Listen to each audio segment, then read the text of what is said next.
Hi, sweet soul. This is Abby from AV Tarot Reading. In today's video, I'm going to be sharing with you how you can reach out to an ancestor for assistance regarding wealth and abundance. So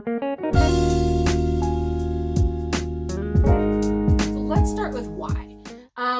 Having ancestral support when it comes to understanding your relationship with money, your relationship with abundance is really, really useful because it is often your family pathology that kind of created the circumstance in which you're in to begin with. There's two primary methods that I really like to use to reach out to an ancestor.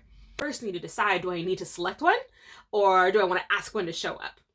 If I select one, then it means I already have one in mind, and I think that they're going to be an excellent resource, excellent person to go to for this particular question.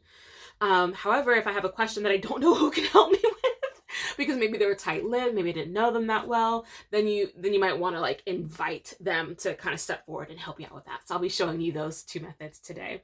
So before we dig in, tell me in the comments below if you could ask your ancestors any question and get an answer, what would that question be?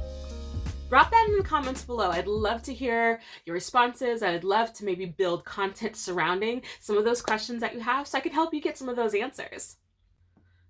So moving forward, let me show you how to choose one. So now if you are already walking into the situation knowing that you have a person in mind that you're going to be asking for some assistance or guidance, then you've chosen your ancestor to come help you with.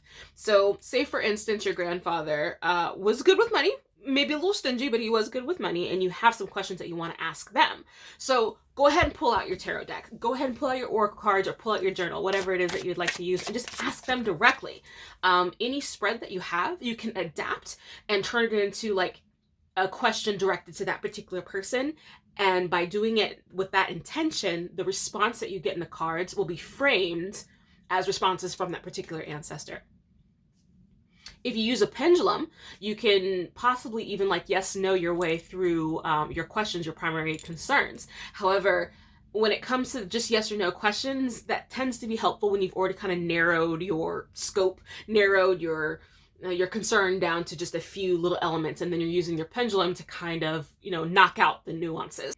If you don't do any form of divination, that is totally okay. You can get a notebook and a piece of paper, and I'm going to walk you through that right now. So this is a journaling exercise that I really, really like to use with people who are just beginning the process of communing with their ancestors, talking to their deceased loved ones.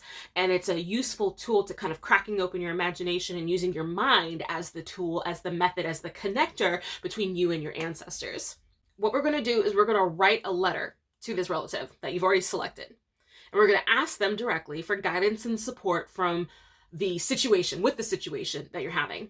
Describe the problem that you're having in as much detail as possible. It helps if you actually just burn through your emotions, go through all the feelings that you're having, talk about your struggles, talk about the hardships that you're going through, and ask for their guidance. Ask for them to support you or to help you, or what answers can you give me here so I can fix this problem? Now, once you've gotten to the end of this letter and you feel a little bit better now we get into your imagination mode. At this point, I would go ahead and set the space to be a little bit different for yourself. Maybe turn the lights down a little bit, get some incense going if you need it, get comfortable. Because what we're going to do now is make believe that you are your ancestor and you're writing yourself a letter back. Have your ancestor answer these questions. What do I need to know about my current relationship with abundance? What self-limiting beliefs do I have about my abundance? How did I come to have this challenge? What is it that I do that prevents me from moving forward? What can you share with me to start this process? What do I need to change now to create the relationship that I want with my abundance? Now, if you're really spicy and you want to combine some of these modes, that's an excellent time that you can also do a tarot spread using those exact same questions, just to double up on the answers and see what you get.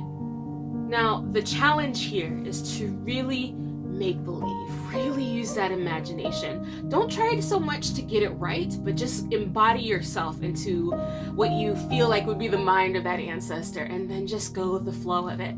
No one's going to see this.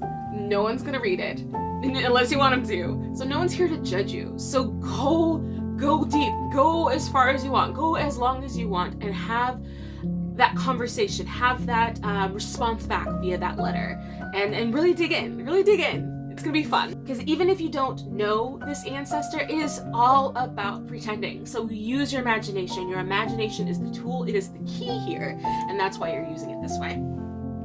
Now, after you are done with that letter, go ahead and kind of like thank yourself or your ancestor, which perspective you happen to be in at that moment. Go ahead and thank yourself for hanging out with you today, and then just shake it off a little bit so that you kind of feel like your feet are back on the ground, you're a little bit grounded again. That's gonna kind of re-anchor you in today rather than the age in which your ancestor was living.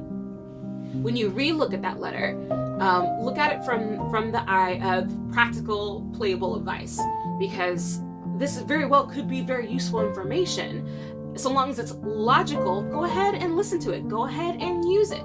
Because like that information, regardless of where it came from a place of your highest good in mind. You know, it's coming from a place of your best benefit. So there's no reason why you shouldn't at least give some consideration to the information that's in that letter.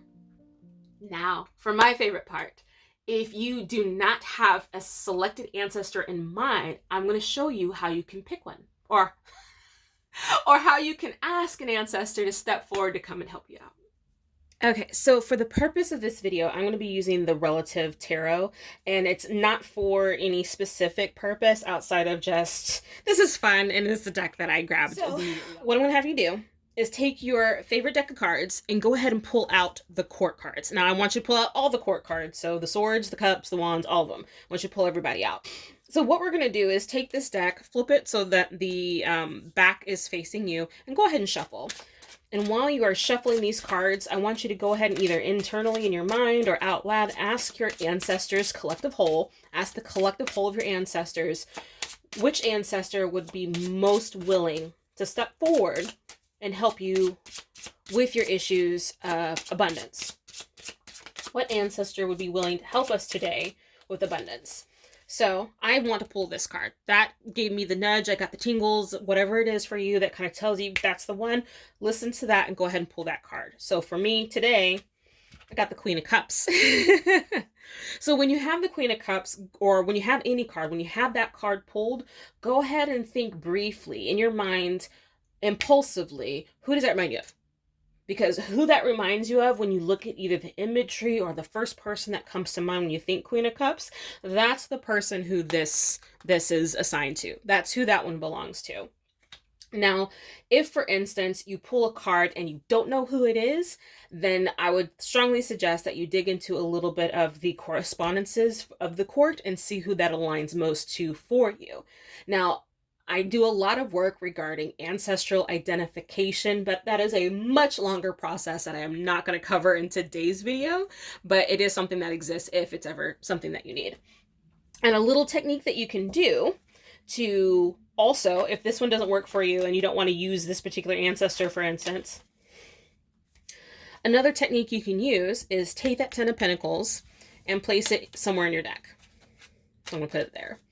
Now go ahead and shuffle the cards for as long as necessary, asking yourself what ancestor would like to work with you regarding your financial issue and abundance. So I got the nudge to stop. I'm going to flip the cards upright, and I'm going to look for that Ten of Pentacles. So I found the Ten of Pentacles, and it's the Page of Wands that wants to help me out. So that would be the ancestor that you would use in any of your questions or any of your working or anything that you are planning, workings or spells or rituals or any other crafts surrounding a particular ancestor. So I'm going to read this last bit because I couldn't get it out of my face otherwise.